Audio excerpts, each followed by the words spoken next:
member of the English department of JDMC, and she's also director of the JDMC Research Center, which has been doing excellent research in various fields. Her primary research interests are Victorian literature and culture, and she's also interested in European classical literature and popular culture. So over to you.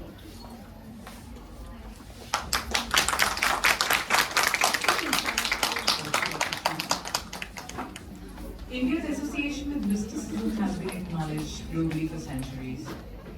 As mysticism is intricately interwoven into the ethos of the country that has been enriched spiritually and culturally by a diverse range of mystical traditions that can be traced back to the Vedic times. Mysticism gained a new vigor with Buddhist mystic practices, followed by the arrival of Sufism about 1,000 years ago in the Indian subcontinent. Bhakti movement flourished a few centuries later and helped to disseminate the concepts of mysticism that the saints who had dedicated their lives to this esoteric, spiritual and philosophical quest for oneness with the eternal had come to believe. However, the stellar contribution of the poets in disseminating these spiritual beliefs among the ordinary people also needs to be highlighted. When Amir Khusro expressed his ineffable love for his spiritual master in Eri Sakhi More Khaja Ghar Aaye Bhaag Lage More Aangan Ko, मैं तो चली थी आस लगाए I'm forgetting, sorry. मैं तो गई थी आस लगाए मेहंदी कजरा मांग सजाए देख सूरतिया अपने ख्वाजा की भूल गई मैं तन मन को. और when Meera asserted मेरे तो गिरिधर गोपाल दूसरो ना कोई जाके सिर मोर मुकुट मेरो पति सोई. The masses could comprehend the longing for union with the beloved to be a metaphor for the desire to seek oneness with God. The Ras Leela celebrating the union of Radha Krishna, representing the harmonious merging of the material and metaphysical, was instrumental in making mysticism accessible to the ordinary people in comprehensible terms. Today's program is a tribute to that rich tradition which straddles different religions, eras, and locations. The particular foci of this session are Sufi thought and yoga. Our eminent panelists who've been studying this complex subject for decades will share their thoughts and enlighten us with the essence of their exhaustive and extensive research into this abstruse topic today. Our first speaker is going to be Professor Gulfishan, Professor of History at Aligarh Muslim University. Professor Khan is the chairperson of the Department of History, which is a center of advanced studies. She is a coordinator of Musa Dakri University Museum. Her doctoral thesis, Indian Muslim Perceptions of the West During the 18th Century, was published by Oxford University Press, Karachi, in 1998. Dr. Khan has published extensively on various aspects of 18th century Indian intellectual history and facets of historic Aligarh movement. She is currently studying the textual expression of the imperial visual and material culture during the first half of the 17th century and its intersection with the Islamic mystical ideas and religious environment of the era. Professor Khan has been a visiting fellow at the University of Oxford, where she conducted research at the Bodleian Library Special Collection. She's been a Fulbright Fellow at the Outcome Program for Islamic Architecture in School of Arts and Science, Harvard University. Professor Khan's topic of discussion today is life of Sufi-masha'ikh in Hazrat-i-Dehli, Shahjahanabad, views from the Indo-Persian and Urdu texts. I request Professor Khan to enlighten us.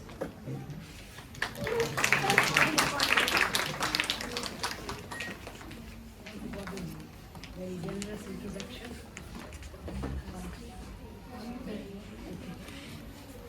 Good afternoon, everyone.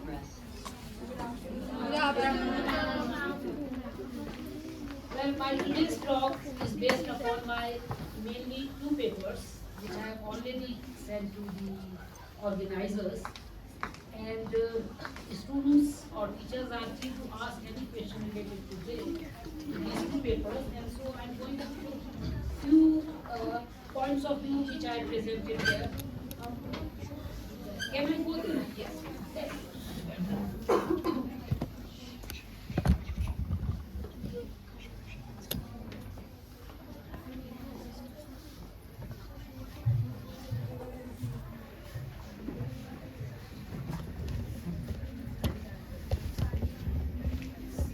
this one I would like to share.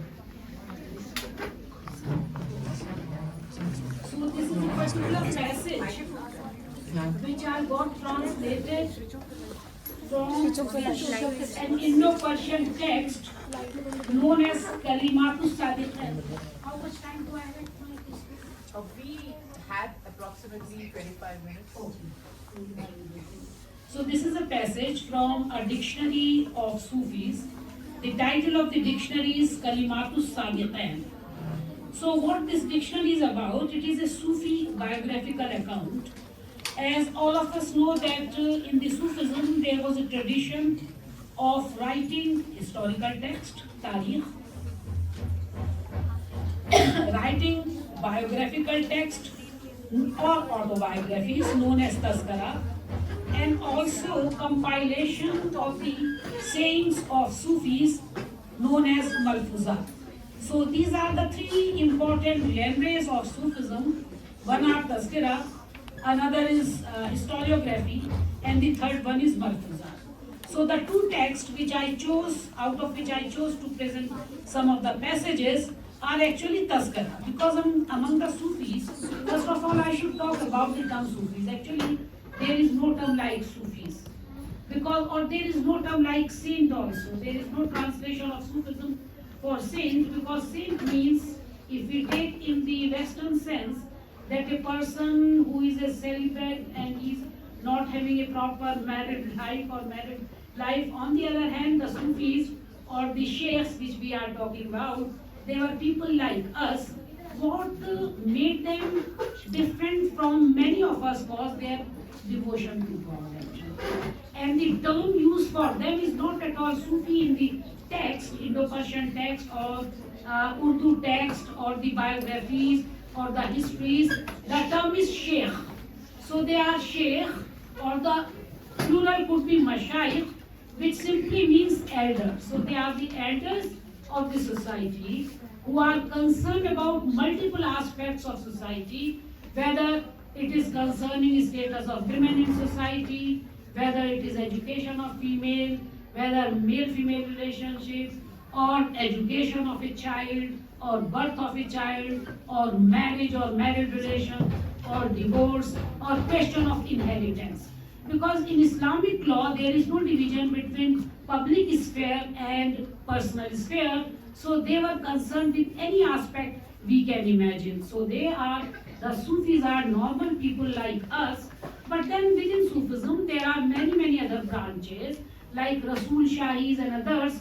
They were the people who denounced world also, but most of the Tazkara literature or the historical text or the Malfuzat, they come from people who were very much people of this world, but exceptions are there, like Nizamuddin Aulia, he was an unmarried person, but the two people who were very close to him, Amir Khusro and the historian Ziauddin Barni, they were very much people who were married, they were also employed, but there is one distinction. They are not the disciple of a Sufi in the technical sense.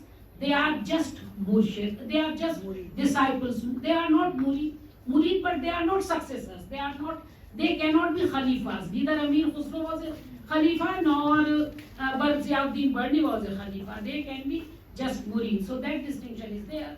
But what I find that there are very much people of this world who are concerned about the problems of this world as well as world hereafter. But then we are coming to, for instance, I have taken this passage. So what I wanted to tell you that there is nothing like Sufism in history.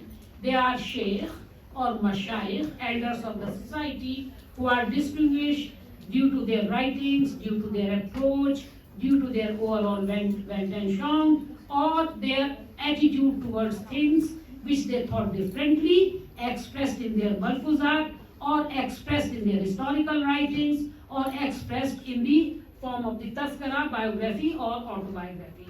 So here there are two Tazkara. One is written by a man whose name is Muhammad Sadiq Kashmiri Hamdani. The name will show that he was a man who migrated originally from city of Hamdan, which is in present-day Iran, and thereafter they settled in Kashmir, and finally they made Delhi their permanent home. So he is writing around 1640, and he is a man who is totally given to his city, which is Delhi. Before telling about Taskara, I would like to say that Taskara is considered by modern historians like Marcia Herman or Bruce Lawrence in a very important article known as Indo-Persian Taskara as memorative communications. They argued that this is most powerful process of cultural production because it is through Taskara that the memory of the Sufi-masha'ikh, of society, or scholars, or scientists, or men of learning are preserved. Because the Taskara are not totally, any Sufi Taskara also, there is no distinction that this is a Taskara purely of Sufis, this is a Taskara of ulma, this is a Taskara of administrators. There can be a distinction, but somehow Kalimatus Sadiqain is simply a Taskara of Sufi biographies. So just see this passage which I will read before you, and thereafter I will be going to another Taskara with a better known person whose name you would have heard, Sayyid Ahmad Khan, from Asarus Sanadid, written in Urdu. But this one, Kalimatus Sadiqain, remains untranslated, and this is my own translation. No, may God support you with the light of gnosis that Delhi is a very large and noble city, and that many saints of nation, Ummah, have said things about it, describing its qualities. Tawseeq means qualities.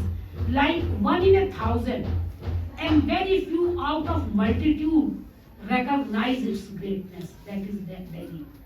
Thus, whoever has the least understanding and the slightest knowledge will surely recognize that after the two holy cities of Makkah and Medina, Haram and Sharifain, if there is any nobility to be found in a place or greatness in a land, it is this noble land which is distinguished completely over the rest of the cities, and it is exceptional. And therefore it is said by the common folk that Delhi is a little Makkah, and even the elite have no doubt of its greatness.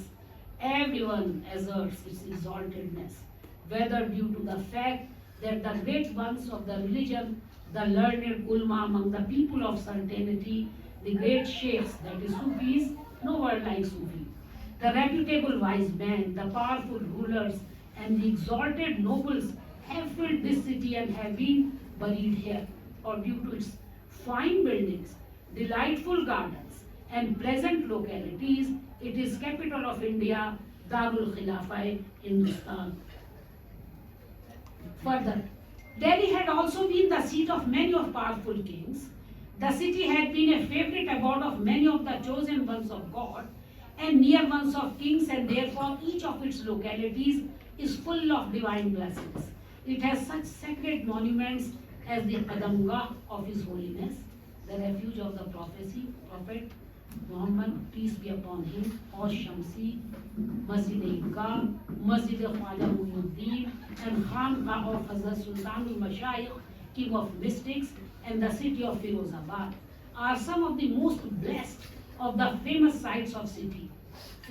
So you could see that it's not simply a discussion that Delhi is the city of saints or say Mashayikh, but it is also important because it is capital city, and no doubt about it that many ulma, many learned men, many Mashayikh, they are here, and also many fine monuments are here because it is written during the time in 1614, much before the capital was transferred from Agra to Shahjahanabad. So therefore he will be talking about the tomb of Humayun, but definitely not about Shahjahanabad, but Firozabad, you know, that city which was founded, that is the now part of Old Delhi. And then, because you have been talking about Amir Khusro was such a fascination obviously with the Sultanate period, because he is the poet laureate throughout the Sultanate period. He had a quite long life, a close friend of Hazrat Nizamuddin Aulia, and also a close friend of Ziauddin Burni, who is considered the major historian of Sultanate period. So you will find throughout the Sultanate and Mughal period, say until the time historiography is in Persian and Urdu, some of his verses were continued to be cited is by all writers during this period and later on also. So in 1614 you will see this particular verses of Amir Khusro are being cited, and there is one important Sufi poet associated with the place about whom I have written extensively, but I didn't include in this my particular presentation because time was very short. His name is Sheikh Jamali. So he is also unique because he is among Indian Sufi poets who traveled the wide world of Asia and Africa and wrote a book, Siyarul Arifin. He also begins his Tazkara, Siyarul Arifin, Tazkara or biography or autobiography with the same verse of Amir Khusro Devi. Noble Delhi, shelter of religion and treasure, it is the garden of Eden, may it last forever. There are always prayers for it lasting forever. You can consider that there is in the background Mongol invasion. A veritable earthly paradise in its all qualities. May Allah protect it from calamities. If it but heard the tale of this garden, Makkah would make pilgrimage to Hindustan. This is Amir Khusro's poetry about Delhi in Qiranus Sadan, which remains untranslated until now. But I hope if someday it will be translated, you will see how beautiful Delhi was, because that times Delhi means largely the Delhi of area of Qutub Minar and the capital Alauddin Khilji's capital and Tughlaqs. So that area of Qiranus Sadan and many of those buildings obviously are now no more there. Another Tazkara is written in Urdu because by the mid-19th century we find that Urdu is gradually replacing Persian language. So many of you will be aware with the name of Shahjahanabad Khan. He is a renowned reformer, founder of Mohammedan Anglo-Oriental College, which became in 1922 Aligarh Muslim University. But he is a foremost intellectual, and I consider him one of the architects of modern India. So this is his production which he wrote in 1847. It has got 4 volumes. What quality it has? It has got 4 volumes, and all the volumes are dedicated to the city of Delhi. Delhi here means all the 7 cities of Delhi, because by the time he is writing there are already 7 cities, and within that volume there is one known as Book 4. It's a notable work titled Delhi or Delhi ke Logon ke Bayan Mein, about Delhi and the delights. It describes 119 personalities, which also include sheikhs, there is noble life Sufi, Rasul Shahis, a branch of Sufis, hermits, scholars or alims, reciters and memorizers of the Holy Quran, Kuffars, poets, calligraphers, painters and musicians. Because we know that in his book he has produced paintings of most of the notable buildings of Delhi, whether they are mosques or they are madrasas or they are the palaces like Red Fort or they are the churches or they are the temples, and their description, their epigraphs, everything is there. Besides, he has devoted a whole chapter to the Sufis also, and this particular thing or this particular aspect of Asarus Sanadid I got published way back around 2010 in Indian Historical Review with the title Sayyid Ahmad Khan's Representation of Sufi Life of Shahjahanabad, because as you know he was living in Shahjahanabad, he owned a house in Shahjahanabad, and he is talking about Shahjahanabad. So I am showing that how the Sufi life continued in the city of Delhi, Hazrat-i-Dehli of Amir Khusro. So from his description, I am taking one particular description of a branch of Sufis known as the Mujaddidiya Silsila. Silsila, you should know, is the term of order, because Sufism sort of divided into silsilas known as Chishti, known as Mujaddidi, known as Naqshbandi. But that is not a strict distinction. It's just for the sake that it is named after a certain successor. So this Khanqa is there in Old Delhi. You can visit now also. It was founded by Mirza Mazhar Jane Jana, who belonged to 18th century. He was a great scholar. And his successor is Abdullah Dehelvi, who is known as popularly Sheikh Ghulam Ali. And actually Sheikh Ghulam Ali happened to be his family sheikh. So he describes that how Sufism was popular in his days. When as a child he used to go to his dargah. He writes, this is my own translation because this particular book is written in Urdu when Urdu was emerging as lingua franca of elite, and this I translated, the portion I am showing you. You can have these papers of mine which have been published, and I have sent it to the organizers as well. I saw with my own eyes, Sayyid Ahmad Khan writes, that people of diverse nationalities from Turkey, Syria, Baghdad, Egypt, China and Ethiopia came to pay respect as they considered service of his Khanqah an eternal bliss. What to mention about the people of neighboring places, Hindustan, Afghanistan and the Punjab, who flocked to his Khanqah like swarms of locusts. So this Khanqah is there, you may go and you may visit it. There lived no less than 500 dervishes, faqirs in the Khanqah of Hazrat, and their bread and butter was the responsibility of Shah Ghulam Ali. Despite the fact that not even a single piece of grain was expected from any quarter, God the Bountiful sustained them through his invisible means. As you know that many of the Sufis, they never wanted to associate themselves with the rulers, and the time Sayyid Ahmad Khan is writing, Mughal Empire is quite weak, they are unable to sustain any Khanqah, so Khanqah is self-sustaining. For the life of the true Darwish Faqiri, 4 things were required. This is his saying, one of his sayings. He's saying what Ghulam Ali, the Darwish, used to say. 4 things were required, out of which 2 ought to remain intact and the other 2 broken. The objects which deserve to be broken are your arms and feet, and what needs to be kept intact is your religion or deen.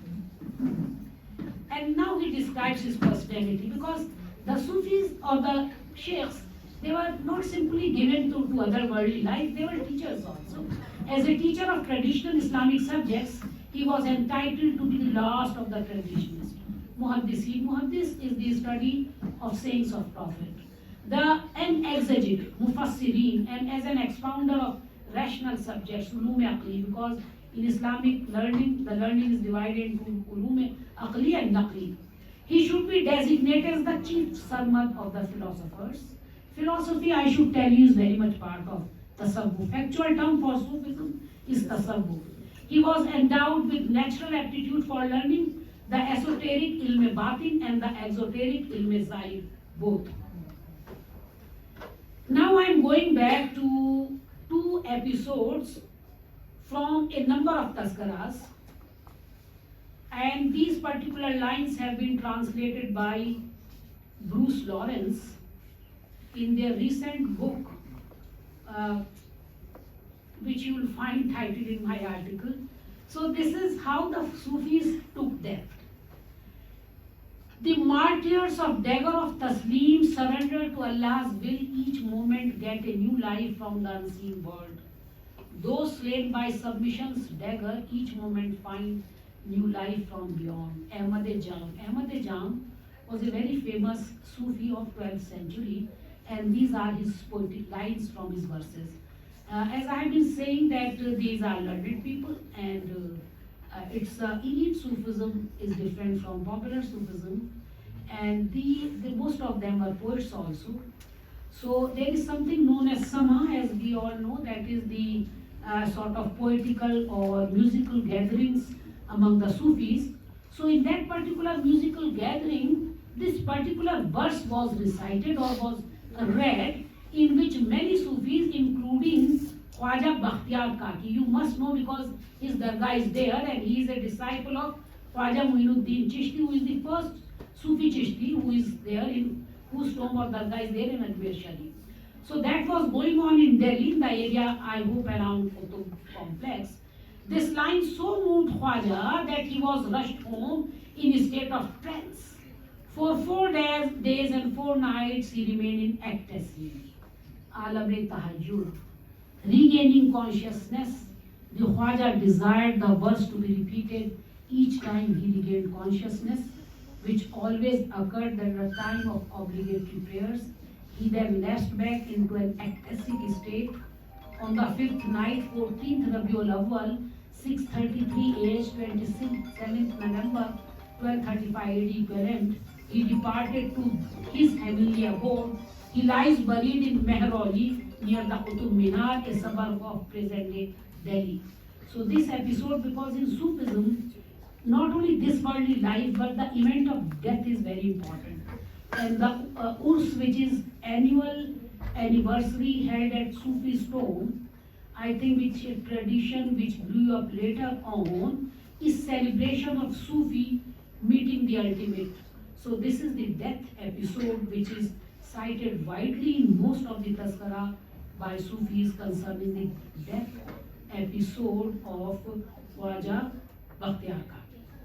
Now another death episode I am presenting before you that relates to Amir Khusro, because we have been talking about Amir Khusro, and Khusro remains so popular that he is not only poet of Sufis, as I said that he was a murid, but he cannot be a Khalifa because he was a this worldly man, but the kind of love he had for Hazrat Nizamuddin Auliya, you can see from here. Similarly, the event of death of Sheikh Nizamuddin Auliya, who died on 1243, especially the emotional reaction of his learned and devoted disciple and friend is recorded in the biography of Amir Khusro. It is narrated that Nizamuddin Auliya breathed his last. Khusro was away in Bengal on Muhammad Tughlaq's royal mission. When he heard the news, he rushed back to Delhi. He wore black dress of mourning and went to visit his mentor's grave and behaved like a madman due to utter grief which he felt on the passing away of his beloved teacher friend. After this, it is said, Khusro's condition started deteriorating, and 6 months later, he died. Sultan Ghiyasuddin Tughlaq also died after 9 months. He is also buried near the grave of Sheikh.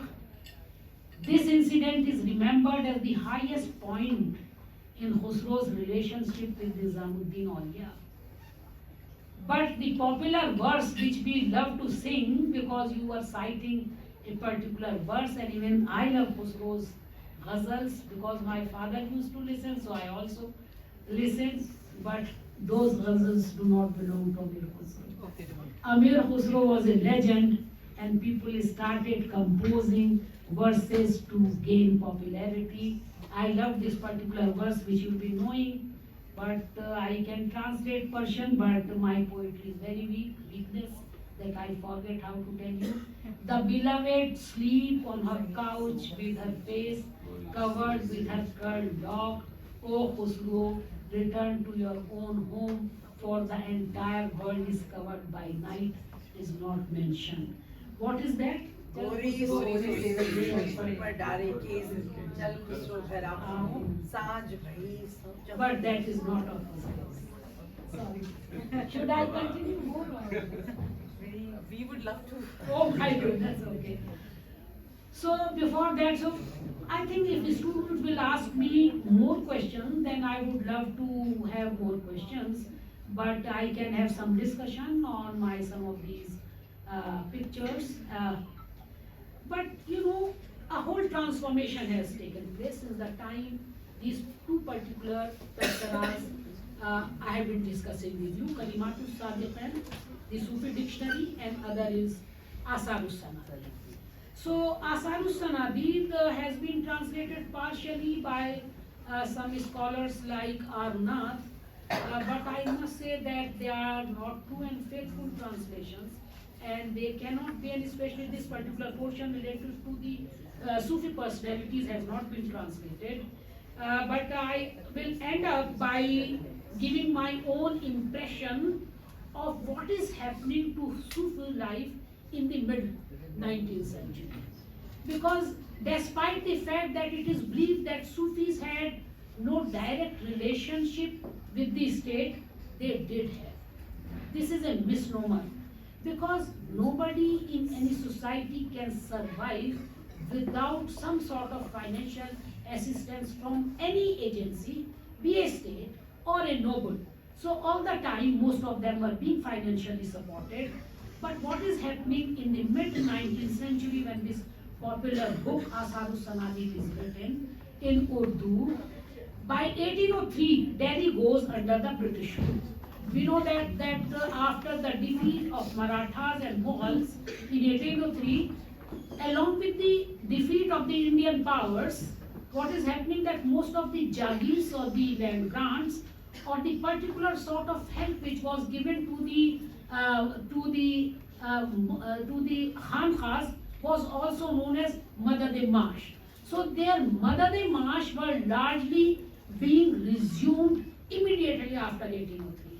And I myself saw the proceedings of the English East India Company in India Office Library during my PhD days in London, and I saw that hardly anything was left, and there are reports by particular officers written for the East India Company saying, for instance, there was somebody Taylor who was associated with the famous Delhi College, saying that there is not even enough money to light a lamp in any mosque or a madrasa.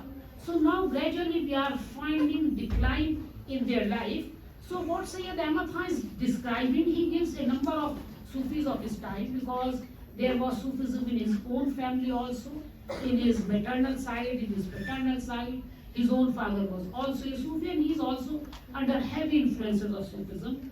So he is giving a very ideal type of picture, and he is unable to discuss the ground realities which the Sufis of Shahjahanabad, particularly because this book is devoted to Shahjahanabad, they are facing.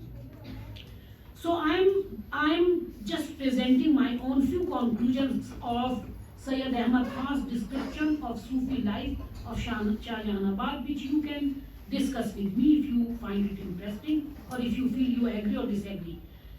So in this particular paper, as I said, it is a representation of religious life of Mughal Delhi, which is largely known as Shahjahanabad by that time. But the word Hazrat-i-Dehli is always there. As you know, the popular verses of Amir Khusro Devi, if there is a paradise on earth, it is here, is written on the Red Fort also, which is a creation of Emperor Shah Jahan. And obviously Mughals always wanted to distance themselves with the cultural past of the sultans, but they could never ignore Amir Khusro's multi-talented genius and his poetry. So he is writing about Shahjahanabad, which continued to be called as Hazrat-i-Dehli simultaneously during the first half of the 19th century, which we know that by the time the British has occupied Delhi, and there is immense interest among the British officers about Delhi's magnificent architecture also, and in that are included most of the Khankhas also. So they founded something known as Delhi Archaeological Society, and this book, Asar-us-Sanadid, which I consider sort of a magnum opus of Sayyid Ahmad Khan, I think more important achievement than just founding of Mohammedan Anglo-Oriental College, because when he was writing, he is saying that maybe many of the monuments I am describing will not remain the same. But similarly, the Sufi life was not to remain the same, but gradually he is becoming uncritical. The work is from the pen of one of the most articulate Muslim of 19th century South Asia. It is not only about the building and monuments of Delhi, but it is also a significant document for restructuring the social and intellectual life of imperial city during the period of colonial ascendancy.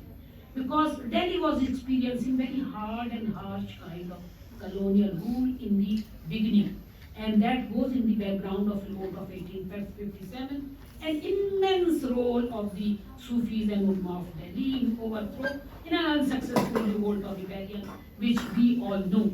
Sayyid Ahmad Khan's account of the Sufi life, because I just wanted to mention before you, recently I was in Harvard as a Fulbright fellow, and I'm working on mainly Shahjahanabad, and when I was preparing a map of Red Fort there in Harvard, I found it so difficult to locate the buildings which are described there in the Badshahnama. And then I read a number of books that what is Lal Qila now, it's just 20%, it's not 100%, so how come I can locate, nobody can locate that. Sayyid Ahmad Khan's account of Sufi life as portrayed in Asar-us-Sanadid shows that mysticism, actual word for mysticism, tasawwuf, the social manifestation of devotion, piety and Islamic scholarship was an integral part of Islamic lifestyle of urban elite and notables of the imperial metropolis. It is a picture of reformed Sufism and practices as embodied in person of 18th century reformer Shahjahanabad. You must know in 18th century there was a learned person whose name is Shahjahanabad. The actual name is Ahmad. And what happens, he gives some original interpretation with regard to many of the Sufi practices which can be termed as reformed Sufism. Despite it, because Sufism or Tasawwuf has various forms, it's so difficult because the text I am discussing with you, whether Asarul Sanadid or Siyarul Arifin or this Kalimatus Sadiqeen, they are elite texts. Frankly speaking, they have little touch with the life of common people. Maybe or not maybe, in fact, the Sufi, not Tazkara, but the Malfuzat, which are the table talks of the Sufis, whether Fawaidul Fuad or others, they are the Lilu Arfi, they are many, they will have talk about the common people, because obviously in the madrasas, they were also teachers, there were students coming from various social background, including the poor people, because that is a known fact that whatever form, whatever order, the Sufis or the dargahs are open to everyone, irrespective of their religious affiliation, sectarian affiliation, or their socio-economic backgrounds. But these are elite texts. Despite its acknowledged authenticity, the account presented a highly idealized view of mystic life of Delhi. If not romanticized one of the mystic life, with no consideration of the impact of socio-economic changes that occurred after the colonial takeover of the city. It is being argued that economic policies of the new rulers adversely affected the social life of the city. As I said, there are proceedings of English East India Company prior to 1857, which goes into making that how deprived that entire class was, and how strongly entrenched they were as the holders of Madad-e-Maash and Jagirs, because it is predominantly pre-modern economy, agrarian economy we are talking about. The cultural and religious establishments such as the mosque, madrasas, khanqahs, Sufi hospices, as well as individuals whose fate was bound with these institutions came under heavy strains and stresses. The Mughal capital and its inhabitants were groaning under colonial repression, which found its expression in the revolt of 1857. You permitted, otherwise I can continue. Of course, we would love to hear. So, I have 1 minute, but you permitted. I was absolutely the punishment that followed in the wake of British retribution meant that the life of city would not be the same. The religious places and institutions, as well as people associated with the centers of learning, became the prime target because of perceived British association of these spiritual centers with rebels whom they called Mujahideen, warriors in defense of faith. Many of them came to be known as Mujahideen. Consequently, much of the traditional urban fabric of the city was destroyed, which, like its history, became distant in time and space. More unfortunate was the loss of human lives, which continued to haunt the psyche of those who were witness to the tragedy. The citizens of Delhi knew that the life of Hazrat-i-Dehli would never be the same again, as reflected in the narrative of another foremost citizen of the city, Hazrat, or not Hazrat, Mirza Asadullah Malik. So thanks a lot for giving me time with this